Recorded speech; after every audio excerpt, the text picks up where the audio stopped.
Amigas y amigos, en los días recientes, las redes sociales y la prensa tradicional dieron cuenta de las reacciones de numerosos ciudadanos y diversas personalidades de la política y el empresariado de Baja California frente a la reforma constitucional aprobada por el Congreso de Baja California el pasado 20 de mayo y mediante el cual, una vez que se hayan cumplido los requisitos para que entre en vigor, los diputados en funciones podrán postularse para ser reelectos consecutivamente hasta por 4 periodos, es decir, un total de 12 años, y los municipios hasta por 2 periodos consecutivos. Y junto a ello, lo que es una verdadera novedad, es que podrán postularse y hacer campaña sin la obligación de separarse de su encargo como sí había sido obligatorio hasta ahora. El tono de las reacciones fue, en lo general, en el sentido de condenar esta reforma, la cual fue calificada por un sector de la cúpula empresarial del Estado, muy cercana al PAN por lo demás, como alarmante e insólita, o como un acto de gandallismo político, echándole en cara además la afiliación morenista de la mayoría parlamentaria, con lo que sugieren que los gandallas son precisamente los diputados de Morena. Con el propósito de contribuir a un juicio más objetivo acerca del asunto, trataré en esta ocasión de aportar algunos elementos para el análisis. En principio, conviene decir que la reforma constitucional que nos ocupa y que hace posible la reelección de legisladores locales hasta por 4 periodos consecutivos y de municipios hasta por 2, no surge en Baja California. Es decir, no es una idea descabellada de los legisladores locales de Morena. Su antecedente es la reforma a la Constitución General de la República realizada en 2014 por el Constituyente Nacional, en la que se formaliza la reelección de diputados y senadores en el ámbito federal y se abre la posibilidad para la reelección de los diputados y municipios en el ámbito estatal en los términos ya señalados. Pues bien, recordemos que en 2014 la mayoría en el Congreso de la Unión pertenecía al PRI y sin el apoyo del PAN y de 17 legislaturas estatales, la mayoría entonces en poder del PRI y del PAN, dicha reforma no habría podido materializarse. Además, hay que recordar que en julio de 2014, Morenas apenas estaba obteniendo su registro como partido político nacional y en consecuencia no tenía un solo diputado o senador en el Congreso de la Unión. Entonces,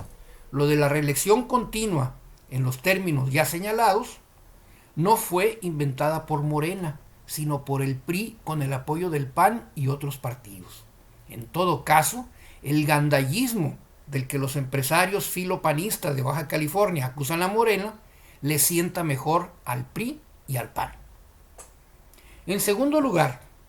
el tema de que los legisladores y municipios en funciones pudieran postularse para un periodo subsiguiente sin tener para ello que renunciar o pedir licencia a su cargo, tampoco es un invento bajacaliforniano. Con anterioridad, en algunos estados de la República, entre los que pudiéramos mencionar a Morelos y Veracruz, se habían realizado cambios a sus constituciones locales para hacerlo posible, lo que valió que algunos actores políticos impugnaran dichos acuerdos ante los tribunales electorales, llegando el caso a la mismísima Suprema Corte de Justicia de la Nación. Esta, en las sentencias correspondientes a diversas acciones de inconstitucionalidad emitidas durante los años 2016 y 2017, aún durante el gobierno de Peña Nieto y el PRI,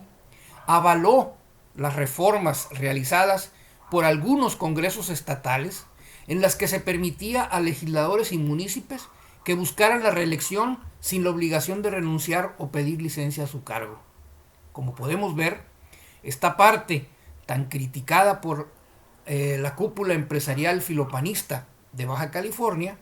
tuvo su origen en otros estados, no en Baja California, y en congresos en los que la presencia de legisladores de Morena era minoritaria aún. De ninguna forma, pues, es una idea de origen morenista. Cabe aclarar que las sentencias de la Suprema Corte de Justicia antes citadas establecieron una serie de criterios para impedir que los legisladores y municipios que buscan la reelección puedan realizar o utilizar para ello los recursos del erario público, debiendo priorizar el cumplimiento de sus responsabilidades como funcionarios públicos, es decir, que sus actos de campaña solo podrán realizarlos en sus ratos libres, si es que no renuncian a su cargo. De lo contrario, podrán hacerse acreedores a diversas sanciones que incluso pudieran llevarlos a comparecer ante la justicia por delitos electorales. Hoy, por cierto, considerados como delitos graves y acreedores a prisión preventiva sin derecho a fianza. De todo lo anterior se desprende que las imputaciones de algunos empresarios de Baja California en relación con este asunto poco tienen que ver con una preocupación democrática. Hay en el mundo muchos países considerados democráticos en los que la reelección sin necesidad de dejar el cargo es una práctica común.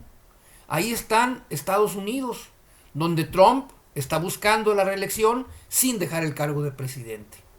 Más bien parecen estas críticas ser un recurso más para llevar adelante su estrategia de desgaste sobre Morena y las instituciones de la Cuarta Transformación en su afán de recuperar el poder político y sus privilegios. Como digo, bien harían los ciudadanos de Baja California de cuidarse de no caer en el juego perverso de los enemigos de la Cuarta Transformación. Otra cosa muy diferente es la crítica que desde el pueblo se realiza a esta reforma, porque es un hecho que dicha crítica existe. La razón es muy clara y tiene profundas raíces históricas. En México, la reelección es, en general, mal vista por el pueblo, toda vez que la no reelección fue una de las banderas políticas más distintivas del movimiento popular que derrocó en 1911 al régimen dictatorial de Porfirio Díaz. La no reelección está, exagerando un poco, en los genes del pueblo mexicano. Está grabada en su cultura política. Ciertamente que de 1911 a la fecha las cosas han cambiado mucho